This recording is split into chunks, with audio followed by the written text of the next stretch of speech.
I think back on it now, if I allow myself to go there, what I remember first isn't the panic or the mutiny or even the way they looked in the end. It's the silence, a vast, suffocating silence that clung to everything aboard the Daedalus. Not the comforting quiet of peace, but a brittle, oppressive stillness. Soundless corridors where breath floated in tight clouds. Conversations reduced to murmurs behind airlock doors. It was the quiet of things that had begun to forget they were alive. The Daedalus was humanity's last hope, or so we were told. A long-haul colony ship launched in desperation after Earth became uninhabitable. Climate collapse, wars, disease, the usual litany. 2,000 souls packed inside a gleaming silver hull, hurtling toward Gliese 5G. It was supposed to be a new Eden, but they never cracked artificial gravity. The ship relied on a centrifugal design, rotating rings meant to simulate gravity through momentum. But midway through the voyage, a critical system failed. The rings lost power, the spin stopped, and we drifted into weightlessness like dust motes in a shaft of dying light. We thought we could adapt. Humans are resilient after all. We learned to float, to sleep with harnesses, to defecate in suction toilets. What we couldn't do was grow food. Crops need gravity to send roots downward to orient their growth. Our hydroponic gardens failed within months. Tubers curled in on themselves like clenched fists. Tomatoes bloated and split, floating like tumors in the nutrient bath. Spoiled, toxic. It wasn't long before the rations ran out. That's when they started synthesizing NutriPaste, a grey, tasteless gel derived from recycled organic matter, mostly human waste, some carbon from dead crops, traces of protein from lab-grown cultures, technically nutritious. But it wasn't just the flavor that was wrong, it was the after effects.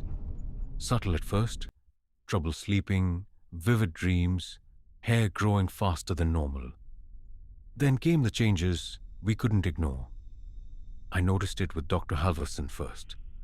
He was one of the lead biochemists, a quiet man with gentle eyes. He started avoiding eye contact, spoke in clipped syllables, always distracted. His skin changed, became translucent around the temples, spider-webbed with capillaries that pulsed faintly. He took to floating in the observatory for hours, just staring at the void. One day, I found him whispering to the wall. There was no comm plugged in, just lips moving silently. Then it spread.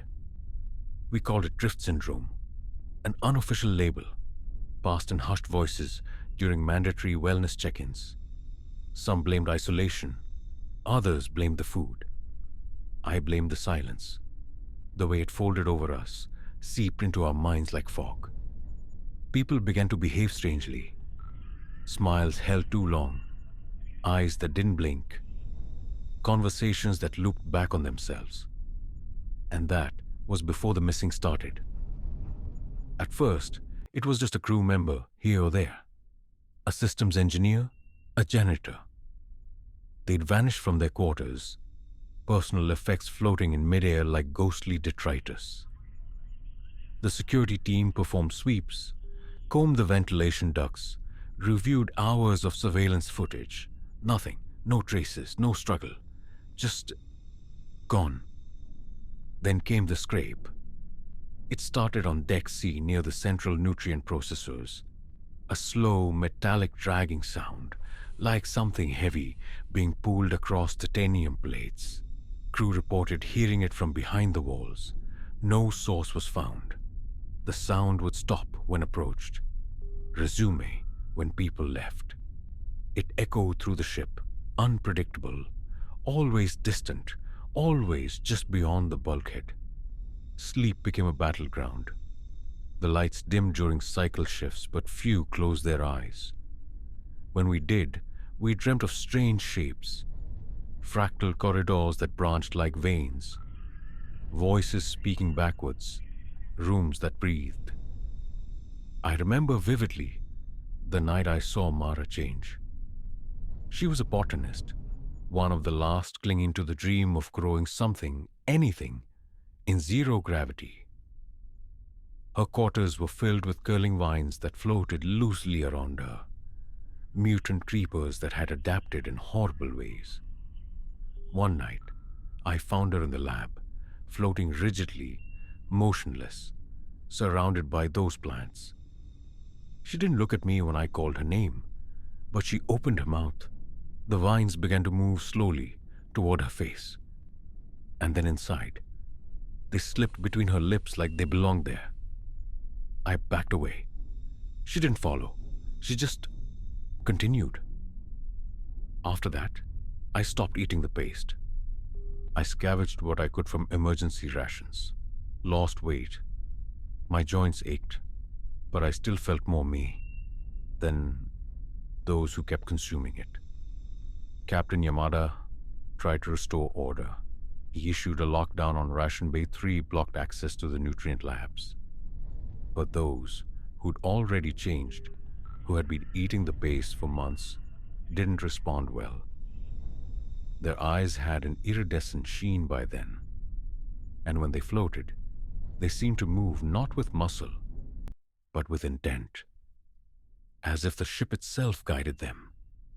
One by one, the unaffected were locked out of systems access. Doors didn't open, lights flickered, airlocks cycled at odd times. We began sleeping in shifts armed with makeshift weapons. We held out in a storage module near the rear thrusters, barricaded with crates.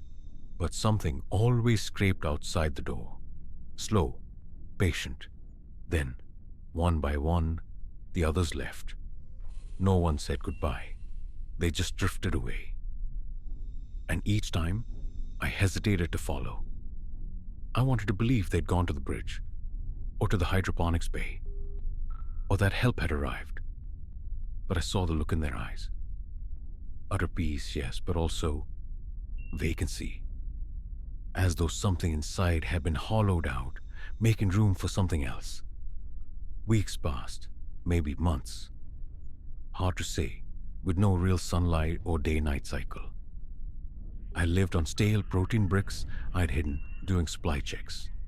Drank water from condensing units. The scrape never stopped. Sometimes I'd catch whispers through the ventilation.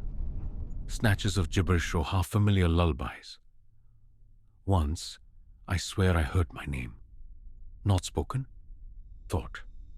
I had one last option. The emergency escape pod. Limited range. No FTL.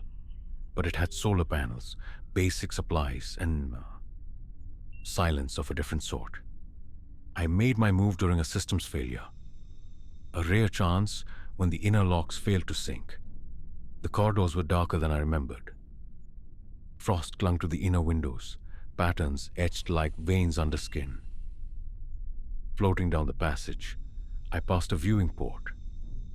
I shouldn't have looked. But I did. There they were. Hundreds of them, suspended in the central atrium, tethered to the bioluminescent vines that had taken over the failed gardens. All silent, all still, and all changing, their skin no longer skin, their mouths gently open as if in prayer. The vines pulsed with rhythm, a shared heartbeat.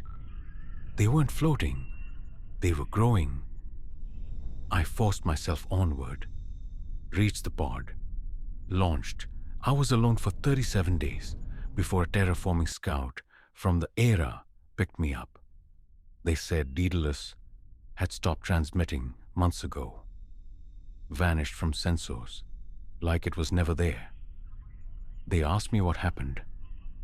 I told them the truth, except I left out the part where I sometimes still hear the scrape, even here, even now, in the corners of quiet rooms, behind smooth walls where gravity holds me down. for now.